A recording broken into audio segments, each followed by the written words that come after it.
Hello, everyone, and welcome to our monthly Health and Wellness Insight series. Each month, we bring you the latest and most practical industry trends and innovations in the world of supplements and functional health. If you're interested in exploring more health market insights, feel free to visit our information hub. And if you're looking for ODM or OEM partnership opportunities, we'd love to connect and collaborate on creating more valuable products and market breakthroughs. Now, let's join our two hosts and dive into this month's topic.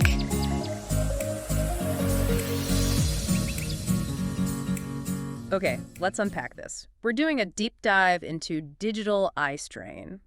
You probably know it maybe as computer vision syndrome. It's that feeling you get after staring at screens too long.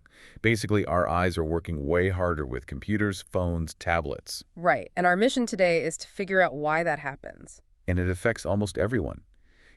Prolonged use, which sounds like a lot, is actually defined in the sources as just 2 hours straight on a device. Just 2 hours, and think about the startling fact. The average American worker clocks about 7 hours a day on the computer. Yes, 7 hours. So that puts most people, probably you listening right now, squarely in that high strain zone. Exactly. We do have a really simple solution we'll share a bit later, but first, let's get into the nitty-gritty of the problem itself. What's happening physiologically? Well, it's fascinating, actually. Digital screens demand a lot from our eyes. The letters, they aren't as crisp as print, Right, they're made of pixels. Exactly. And the contrast is often lower. Plus, you've always got glare to deal with, even subtle glare. All that forces your visual system into overdrive just to stay focused. It's constant stress. Okay, so we looked at the source material, and it seems these symptoms aren't just random aches and pains. They actually group into categories. What's the first bucket?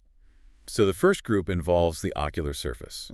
Think dry eyes, burning, irritation, maybe that feeling like there's something in your eye. Oh yeah, the gritty feeling. That's the one. And the mechanism here is really crucial.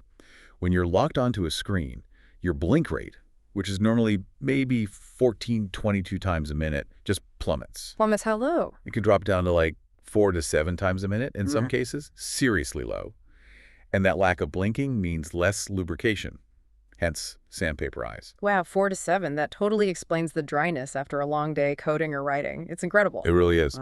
Then the next category is accommodation and vergence issues. This is stuff like blurred vision near or far, or trouble refocusing when you look up from the screen, or even seeing double sometimes. Okay, so focusing problems. Precisely. And finally, there are the extraocular symptoms. This is stuff beyond the eyes themselves. Headaches, neck pain, shoulder aches, even back pain. And how does staring at a screen cause back pain? It's often posture, tilting your head, hunching forward to see better, maybe because your glasses aren't quite right for that intermediate distance, that desk distance of about 20 to 30 inches. It all adds up. Right, the body compensates. Okay, so given this physical toll, let's look at how common this has become. Our sources point to a really interesting, sharp increase, especially around the pandemic. Oh, absolutely. Before COVID, prevalence numbers were kind of all over the place, maybe 5% in some studies, up to 65% in others. Still significant, but varied. And then? And then came the massive shift to remote work, online, everything. Studies from that pandemic period saw prevalence just explode.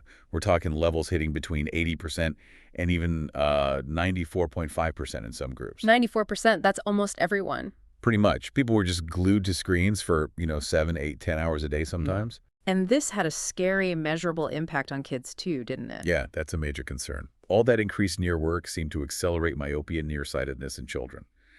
The rate of progression basically jumped. How much did it jump? Well, pre-pandemic, the average annual progression was around 0.3 diopters.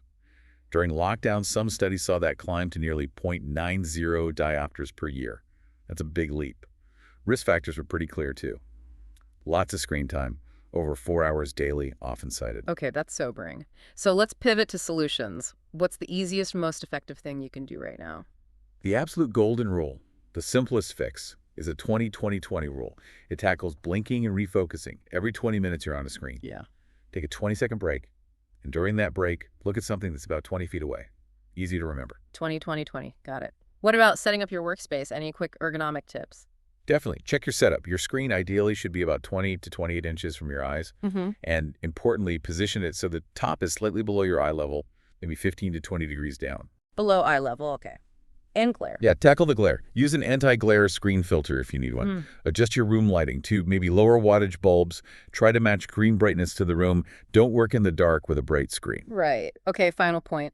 Nuance. Everyone's selling blue light blocking glasses these days. What's the verdict there? It's tricky. Look, if you have uncorrected vision problems, special computer glasses or contacts, maybe even vision therapy might be necessary. But for specifically alleviating digital eye strain symptoms, Yes. the current research, well, it just doesn't show a strong consensus that blue light filters provide a definitive benefit for DES itself. The evidence isn't quite there yet across the board. So focus on the basics first. Exactly. Focus on the 20-20-20 rule, your posture, your workstation setup. Those have proven benefits. Okay, so wrapping this up. Digital eye strain is undeniably real, it's incredibly common, and modern life is just making it worse. But simple habits, like that 20-20-20 rule and fixing your ergonomics, can make a huge difference. They really can. So here's the final thought to leave you with. Seeing how dramatically GES surged, especially with that accelerated myopia in kids during the pandemic, how long before device makers start building real preventative health measures into the tech? Things like automatic brake reminders or posture sensors. When does the responsibility shift, at least partly, away from just us users? Thank you to our two hosts for their insightful discussion. That wraps up this episode of our Knowledge series. If you have any thoughts on today's topic or want to explore more about the health supplement market and product trends, feel free to visit our info hub or reach out to us directly through our website.